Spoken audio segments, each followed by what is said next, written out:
شكرا. السلام عليكم ورحمة الله وبركاته.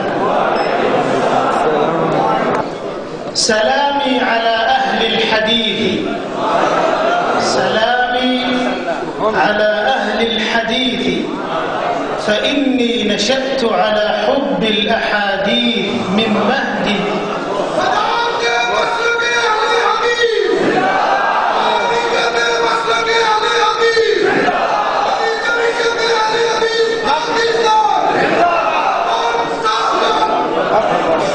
سلامي على أهل الحديث فإنني نشأت على حب الأحاديث من مهدي. هم نشروا في الكون سنة أحمد بلا صدر منهم فيها ولا ودي. أيها الإخوة، عزنا وشرفنا وسعادتنا بحب رسول الله صلى الله عليه وسلم وحب سنته والعناية بأحاديثه وآثاره. يقول الإمام أحمد رحمه الله عن الفرقة الناجية: إن لم يكونوا أهل الحديث فلا أدري من.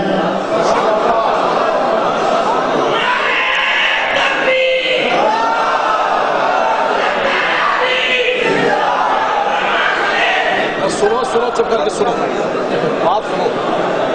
أيها الإخوة، إن جمعية أهل الحديث المركزية من الجمعيات الرائدة ليس في مستوى باكستان فقط، وإنما في العالم الإسلامي كله، بل في العالم أجمع. زرت أمريكا وزرت بريطانيا وزرت أماكن شتى في العالم، فوجدت لأهل الحديث دعوة، ووجدت لهم مساجد، ووجدت لهم نشاطا يشكرون عليه. ليس هذا تعصبا ولا تحيزا، فكل مسلم ينبغي أن يكون أهل حديث. إمام قیامت مرحبا، إمام قیامت، إمام قیامت، نحمدہ و نصلی علی رسولہ الکریم، اما بعد. شروع کرتا ہوں اللہ کے نام سے جو بہت بڑا مہربان اور نہایت رحم کرنے والا ہے. تمام تعریفیں اللہ رب العزت کے لیے ہیں، ہم اسی کی حمد و ثنا بیان کرتے ہیں. آج کا یہ کنونشن نہایت محترم اور میرا پسندیدہ پروگرام ہے. جناب پروفیسر ساجد میر صاحب، شیخ میاں نعیم صاحب، حافظ عبدالکریم صاحب اور دوسرے مرکزی جمعیت اہل حدیث کے قائدین کرام کی میں بہت قدر کرتا ہوں اور ان کا انتہائی ممنون ہوں. میں ان سب کو ام القرا سے سلام پیش کرتا ہوں. وحی کے نزول کی جگہ مکہ مکرمہ کعبہ کے پاس سے سلام پیش کرتا ہوں، جہاں مسلمانوں کا قبلہ ہے، جہاں سے عقیدہ توحید کی ابتدا ہوئی اور مصطفیٰ صلی اللہ علیہ وآلہ وسلم کی دعوت کی ابتدا ہوئی. اہل حدیث نبی کے ساتھی ہیں. اگر ان کی ذات کے ساتھی نہ بن سکے تو ان کے سانسوں کے ساتھی تو بن گئے ہیں. اہل حدیث پر میرا سلام ہو کہ بچپن سے ہی میری پرورش احادیث کی محبت پر ہوئی ہے. ہماری سعادت اور وقار نبی صلی اللہ علیہ وآلہ وسلم اور ان کی سنت سے محبت میں ہے اور ان کی احادیث کو ملحوظ رکھنے میں ہے. امام احمد بن حنبل رحمۃ اللہ علیہ نے جب نجات پانے والے فرقہ ناجیہ کا تذکرہ فرمایا تو کہا اگر وہ اہل حدیث نہیں ہے تو مجھے معلوم نہیں کہ پھر وہ کون لوگ ہیں. مرکزی جمعیت اہل حدیث قیادت کرنے والی جمعیات میں سے ہے اور یہ صرف پاکستان کی سطح تک نہیں بلکہ عالم اسلام اور پوری دنیا کی سطح پر ہے. میں نے امریکہ، برطانیہ اور دوسرے ممالک کے دورے کیے. ہر جگہ پر اہل حدیث کے مراکز، دعوت اور مساجد موجود ہیں اور دعوتی سرگرمیاں موجود ہیں. یہ بات میں تعصب اور ان سے ہمدردی کرتے ہوئے نہیں کہہ رہا بلکہ ہر مسلمان کو اہل حدیث ہونا چاہیے، کیونکہ ہر مسلمان کو اہل توحید بننا چاہیے، اہل سنت اور سلف صالحین رحمہم اللہ کے مذہب کا خیال رکھنے والا ہونا چاہیے. آج جمعیت اہل حدیث امت کی وحدت کی نشانی بن گئی ہے جب انہوں نے دوسری جماعتوں کے ذمہ داران کو بھی اس کنونشن میں بلایا ہے تاکہ سب ایک امت بن جائیں، ہم سب اسلامی جماعت اور دعوت دینے والی جماعت بن جائیں. آج امت مسلمہ کو ہر طرف سے چیلنج کا سامنا ہے اور ان کا ایک ہی علاج ہے کہ امت ایک ہو جائے، لیکن اس اتحاد کی بنیاد یہ ہونی چاہیے کہ یہ سب کتاب و سنت کے منہج پر ایک ہو جائے. رسول اللہ صلی اللہ علیہ وآلہ وسلم نے فرمایا میں تمہارے درمیان دو ایسی چیزیں چھوڑ کر جا رہا ہوں، اگر تم نے ان کو تھامے رکھا تو کبھی گمراہ نہ ہوگے، وہ ہے اللہ کی کتاب اور میری سنت۔ اور جب رسول اللہ صلی اللہ علیہ وآلہ وسلم نے امت میں فرقہ بندی کی بات کی اور یہ فرمایا کہ سارے فرقے جہنم میں جائیں گے، صرف ایک جنت میں جائے گا، تو ان کی بابت فرمایا کہ یہ وہ گروہ ہوگا جس کا عقیدہ یہ ہوگا جس پر میں ہوں اور میرے صحابہ کرام ہیں، اگر وہ اس پر عمل کرے گا تو جنت میں جائے گا، اور اس امت کے آخر تک اصلاح اسی طرح ہوگی جیسے اس امت کی ابتدا میں ہوئی تھی۔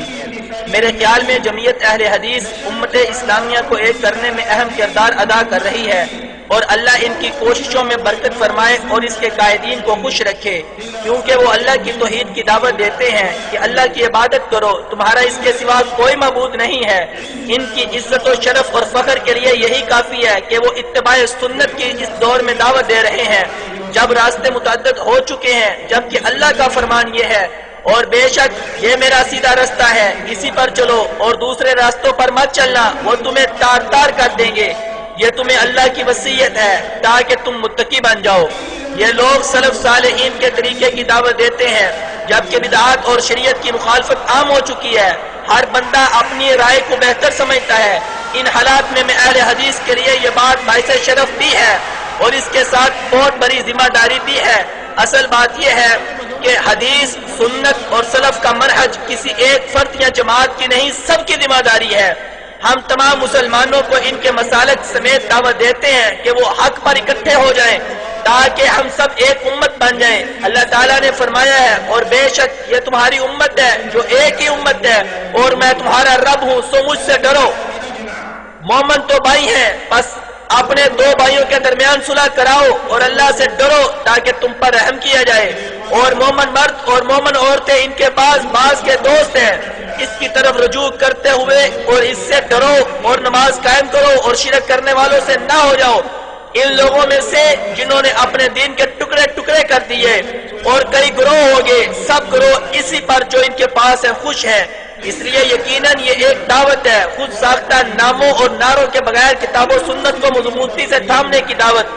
بے شک ہم منہج سلف صالحین کے مطابق سب کو کتاب اللہ اور سنت رسول کی طرف دعوت دیتے ہیں، تاہم نعروں سے ہمیں کوئی غرض نہیں، اور ہم چاہتے ہیں کہ جس کا منہج کتاب و سنت اور سنت رسول کے مطابق ہے اور وہ اس کی آرزو رکھتا ہے تو اس اعتبار سے اور صرف اسی صحیح منہج کا وہ خواہ ہے جو کتاب اللہ اور سنت رسول سے ماخوذ ہو۔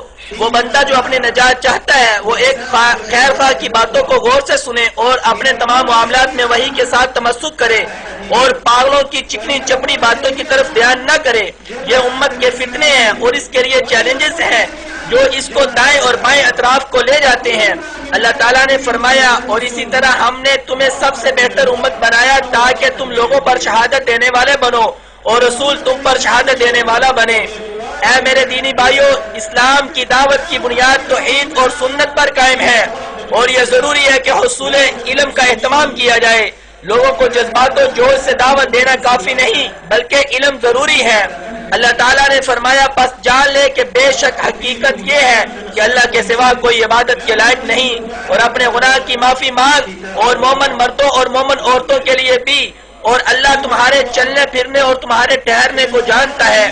اللہ ان لوگوں کو درجات میں بلند کرے گا جو تم میں سے ایمان لائے اور جنہیں علم دیا گیا۔ کہہ دے کیا برابر ہیں وہ لوگ جو جانتے ہیں اور وہ جو نہیں جانتے؟ نصیحت تو بس عقل والے ہی قبول کرتے ہیں۔ جہالت قاتل بیماری ہے جس کی شفا دو چیزوں میں ہے جو ترکیب میں متفق ہے، یا تو قرآنی نص ہو یا نبوی نص ہو، اور اس کا علاج عالم ربانی کرتا ہے۔ ہمیں حصول علم میں تساہل نہیں کرنا چاہیے بلکہ ہمیں حصول علم میں کوشاں رہنا چاہیے جو کتاب اللہ اور اس کے رسول کی سنت پر مشتمل ہو، اور لغت عربی کا علم بھی ضروری ہے جو قرآن کریم اور سنت نبوی کی لغت ہے۔ ہمارے کچھ مسلمان بھائی لغت عربی کی طرف توجہ نہیں کرتے، وہ در حقیقت اپنی آنے والی نسلوں پر ظلم کر رہے ہیں۔